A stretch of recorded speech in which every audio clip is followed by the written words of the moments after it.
Subscribe करते वक्त bell icon को जरूर प्रेस करें जिससे लेटेस्ट एजुकेशनल वीडियोस का नोटिफिकेशन आपको मिलता रहे।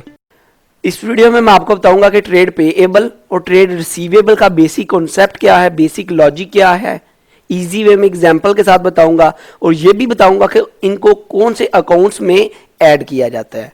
तो सबसे पहले हम देखते हैं कि ट्रेड पेएबल क्या होता है। Trade payable an amount owed to a supplier for a goods or a services where the amount due is billed by the suppliers on a term।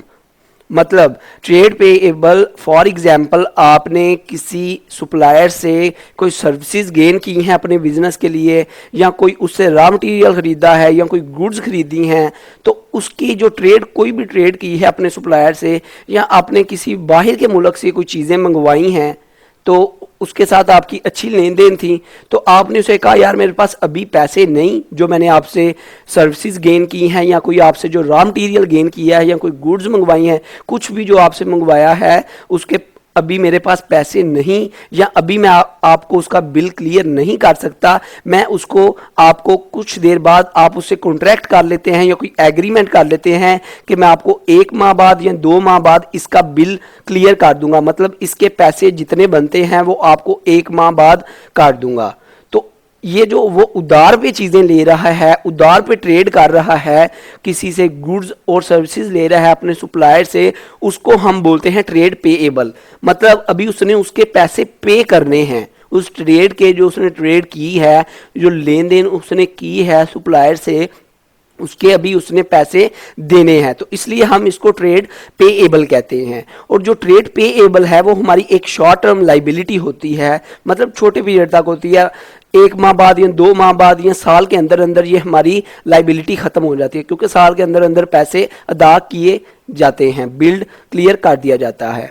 तो और ये हमारी शॉर्ट टर्म लाइबिलिटी होती है और इसको हम अकाउंट पेएबल में इसकी एंट्री करते हैं। अकाउंटिंग सिस्टम में हम इसको अकाउंट पेएबल में इसकी एंट्री करते हैं। अकाउंट पेएबल में हम ट्रेड पेएबल को जितनी भी हमने उधार पे ट्रेड की है, जितना हमने उसका बिल अदा करना है, उसको हम अकाउंट पेएबल में ऐड करते हैं और ये हमारी एक शॉर्ट टर्म लाइबिलिटी होती है।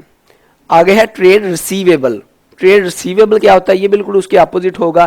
Trade receivable are amount billed by a business to its customer when its deliver goods और a services to them in the ordinary course of a business. मतलब ट्रेड रिसीवेबल का मतलब होता है, for example पहले तो आप खुद ले रहे थे ना गुड्स और सर्विसेज सप्लायर से, तो उसका आपने उधार पे ली और उसका भी आपने बिल पे करना था। ट्रेड रिसीवेबल में ये होता है कि आपने जो गुड्स और सर्विसेज जो हैं अपने कस्टमर को, या आपका कोई डिस्ट्रीब्यूटर या कोई होलसेलर है उसको आपने अपनी गुड्स या जो भी आप कोई सर्विसेज प्रोवाइड कर रहे हैं या कुछ भी आप प्रोवाइड कर रहे हैं उसको दे दिया, पर उसने आपको अभी तक पैसे नहीं दिए, आपने उसको डिलीवर कर दी गुड्स या सर्विसेज जो भी आपकी कंपनी प्रोवाइड कर रही है, आपका बिजनेस दे दिया, उधार पे दे दिया, तो आपने अभी तक उससे पैसे नहीं लिए, तो वो जो आपने ट्रेड उसको दी, मतलब उसके साथ जो ट्रेड की अभी तक उसके आपने पैसे नहीं रिसीव किए,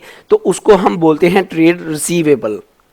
तो ट्रेड रिसीवेबल जो है हमारा एक करंट एसेट होता है और इसको हम बैलेंस शीट में ऐड करते हैं, हम एक एज अ करंट एसेट में ऐड करते हैं, और ये अकाउंट, इसकी जो ट्रेड रिसीवेबल की एंट्री है ये हम अकाउंट रिसीवेबल में करते हैं।